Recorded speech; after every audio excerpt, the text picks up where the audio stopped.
Let me tell you something wild, something that still echoes in my bones every time winter sets in and the snow piles up outside my window.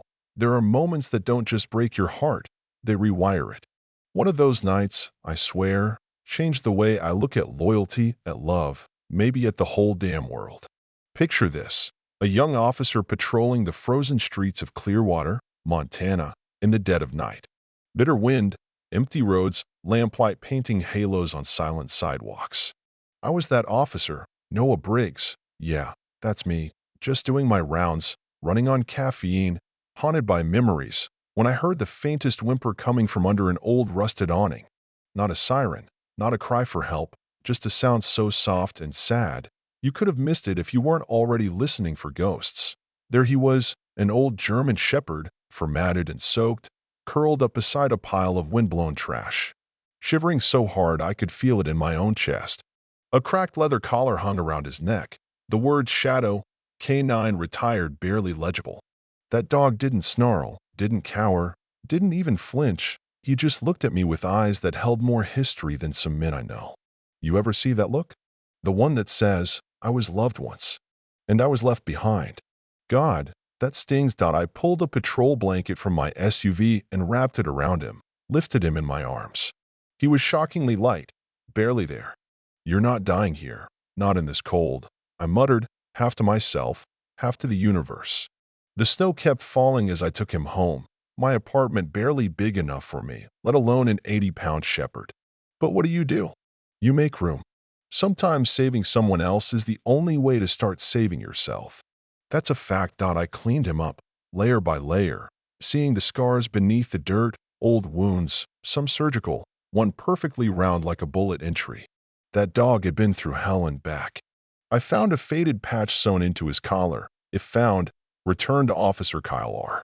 That name sent a shiver down my spine, a ghost from precinct logs. Turns out, Shadow belonged to a handler who died in a car bomb years back. After that, the dog just disappeared. Nobody followed up. Nobody cared. Not until now. The next morning, I took Shadow to Dr. Grace Holloway, the only vet in town I'd trust with more than a hamster. She's tough, sharp as frost, and she didn't sugarcoat it.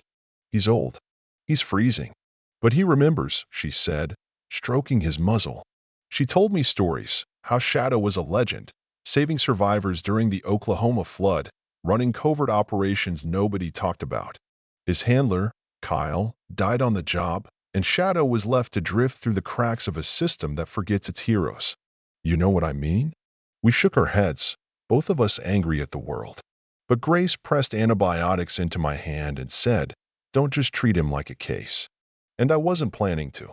Back at the precinct, the air buzzed with the usual tension, case files stacked, phones ringing, people pretending they weren't falling apart. Detective Sarah Clean was there, tough as nails, foster care survivor, scar under her brow, 3 steps ahead of everyone. She was already reviewing footage from a recent abduction, grainy, jumpy, barely usable. But in one frame, we caught a glimpse, a German shepherd, strong, fast, chasing off a suspect right before a child disappeared. Sarah matched the dog to an old federal archive.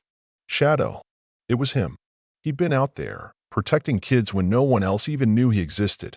Right then, I got a call from an unknown number. A voice told me to check K9 unit archives from 2015. Start with the handlers who never made it home. Cold, clinical. Hung up before I could ask another question. The world was spinning a little too fast for comfort, but something was coming together. Pieces of a puzzle nobody wanted to solve. That night, a blizzard rolled in, and the power went out. Shadow, who hadn't moved all day, suddenly perked up, growling low at the back door. I grabbed my coat and flashlight, followed him through the storm. He led me straight into the woods behind my apartment, to a half-collapsed cabin nobody had used in years. Inside, I found a kid's jacket, a map with coordinates marked FTL-9, and the telltale wrappers from federal emergency rations. Somebody had been hiding here, probably a child, probably scared out of their mind. As the fire crackled in the hearth, I remembered something Kyle once told me during a stakeout in Texas. If I don't make it back, Briggs, you take care of it. You'll know. At the time, I thought he meant his gear or maybe even his dog. Now I was sure he meant something bigger. The next day, a closer look at Shadow revealed a scar on his neck, beneath which was a faded tattoo coordinates. When I plugged them into my map, they pointed to Hammond Yards, an abandoned industrial district on the outskirts of Clearwater. Years back, it was investigated during a trafficking probe, but nothing ever stuck. Now, a dog had just sent me there. I went to see Mia Alvarez, our youngest IT specialist, a genius with code, more at home with machines than people. She cleaned up the security footage, and we saw it clear as day, Shadow chasing off a kidnapper, saving a child who would have been forgotten if not for him. Mia, never one for dramatics, just said he saved her. No one ever noticed. That hit me in the gut. We missed it. We all did. I knew I had to follow the trail. So, Shadow and I made our way to Hammond Yards after dark, navigating the maze of rusted warehouses and busted rail cars. It was eerie, the kind of place that chews up good intentions and spits out regret. Shadow led me to a tunnel, and together we crawled through to the underbelly of the main warehouse.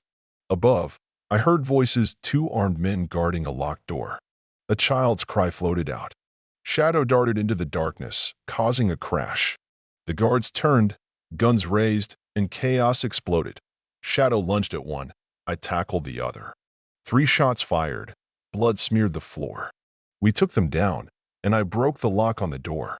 3 kids, 2 boys and a girl, stood huddled inside, terrified. Shadow approached gently, letting them pet his scarred head.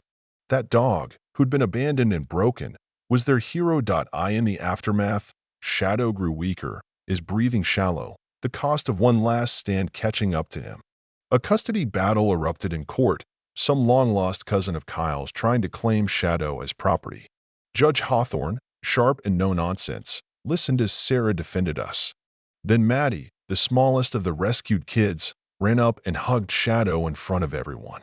Judge Hawthorne just nodded. That says enough. And just like that, Shadow came home with me. Months passed. The snow melted, and Clearwater bloomed again. I founded a sanctuary for retired service dogs, a place we called Shadow's Watch. Kids played, dogs roamed, and for the first time in a long while, the world felt gentle. Sarah taught self-defense at the center, Grace volunteered her time, and even Linda, a veteran with a soft spot for strays, became part of the family. Shadow lay under the oak tree, eyes cloudy but content, watching over us all. One afternoon, I sat beside him with Kyle's old journal in my lap, a gift from Sarah, found in a box of evidence. Kyle's last words echoed in my head. If you can't trust people, trust him. Find Shadow. Loyalty isn't about orders. It's about belief. That hit hard. I stroked Shadow's head and whispered, "You brought it all back." He looked at me, chest rising slow, steady. For a second, I swore I could hear Kyle laughing, somewhere out beyond the trees. You know, people ask if I believe in miracles. I don't always know what to say. Sometimes, miracles don't come with flashing lights or trumpets. They show up on 4 legs, with tired eyes and a heart that never gives up. Shadow didn't just save those kids, he saved me, too. And maybe that's the kind of loyalty this world is missing. So here's the real question. What would you have done? Would you have stopped that night, or just kept driving? Tell me below. Let's talk about what we owe to those who never give up, no matter how many times the world tries to forget them. If you believe no hero should ever be left in the cold, hit subscribe. And if you've ever had a dog change your life, or a second chance save your soul, I want to hear about it. Drop a comment, share your story, or just write, Amen, if you believe love and loyalty never retire.